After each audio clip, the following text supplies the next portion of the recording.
A police recruit cleared of a sex attack on a Christchurch prostitute is now even more determined to go on the beat. He says he wants to go back to police college after a jury took just a few hours to find him not guilty. We still can't show you his face. But this man, now with permanent name suppression, got the good news this afternoon. On count 1, do you find the accused guilty or not guilty? Not guilty. On count 2, do you find the accused guilty or not guilty? Not guilty. On count 3, do you find the accused guilty or not guilty? Not guilty. My client now wants to be able to put this behind him, get back with his family, and he hopes to be able to go back to the police college, rejoin the police force. For 8 days, he sat in court listening to the Crown allege he sexually attacked and strangled prostitute Jacqueline Howard, while he's insisted he did nothing but pay her for sex. It's been a very stressful time for my client. It's been an ordeal for his family, for his friends and for his colleagues. The accused took the stand yesterday and said such an attack revolted him, that he's never forced himself on a woman, finds the thought of it abhorrent. He says he's the complete opposite of the person who attacked her. Summing up, the judge told the jury this was a strong point of the defence case. Mr. was a credible and reliable witness whose evidence was clear and consistent, in particular in respect of his denial of the alleged offending. Police National Headquarters wouldn't say today whether they'll take him back to police college. They say now he's been cleared, they'll have to go through an internal employment process before a decision can be made on that. Juliet McVeigh, One News. A man and a child have been killed in a smash on State Highway 30 near Tokoroa. Police say a car driven by a woman crossed the centre line and hit an oncoming vehicle. A child died while the woman and another child were flown to hospital with serious injuries. The man killed was driving the other car. His female passenger was flown to hospital also with serious injuries. The start of a dream holidays turned sour for more than 1,000 passengers set to sail on a cruise ship with a troubled past. The Pacific Star was battered by monster waves after it sailed into stormy weather last month. Now it'll finally leave Auckland in 5 hours. That's more than a day after it was scheduled to depart. They're keeping up their spirits while they watch and wait. We should be enough across the Pacific by now. Instead, the Pacific Star made its way a few hundred metres to another Auckland wharf after technical problems delayed their voyage for more than 30 hours. Bit of an anticlimax, we were all psyched up for it. Passengers paid for an 8-night cruise dubbed the Tasman Tango.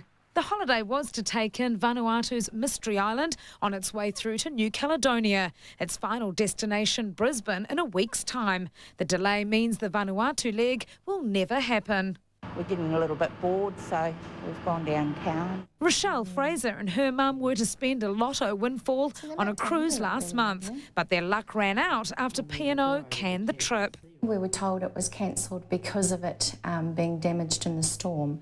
So we then had to try to find a new holiday, basically, in 24 hours. The pair were left thousands of dollars out of pocket after making alternate holiday plans and are now considering taking legal action against P&O. I do feel that we need to be heard. Some passengers have decided not to go. P&O will be giving the Pacific Star's remaining passengers a $150 credit to spend on board by way of an apology. It'll take more than that for some to have faith in a cruise liner that's for them a star by name only. Ruwani Pereira, One News.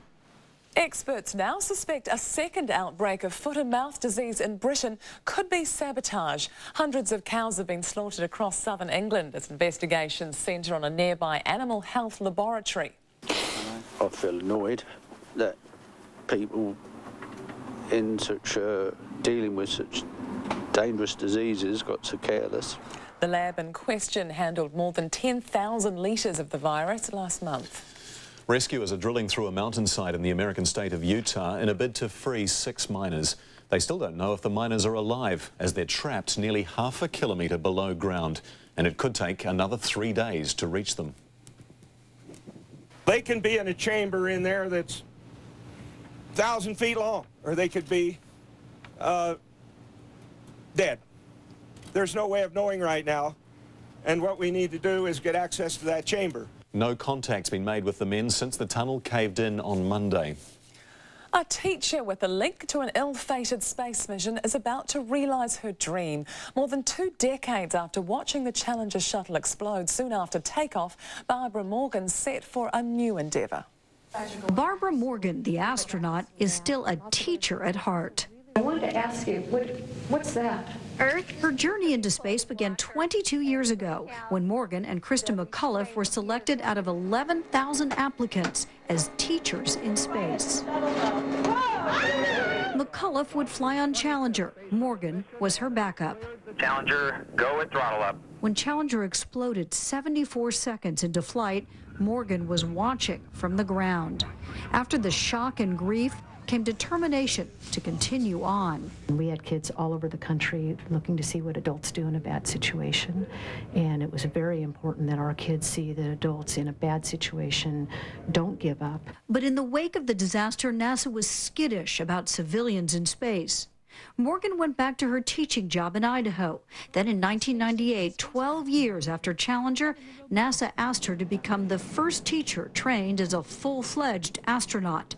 She didn't hesitate. How risky is this? Do you feel that it's risky, what you're doing? Spaceflight is risky. Space exploration is really challenging. It's a very hostile environment. Morgan's husband and sons, age 18 and 19, understand that. She's going up there to experience it all as a teacher, with a teacher's eyes and heart and everything, so she can bring back and share that with kids and teachers down here.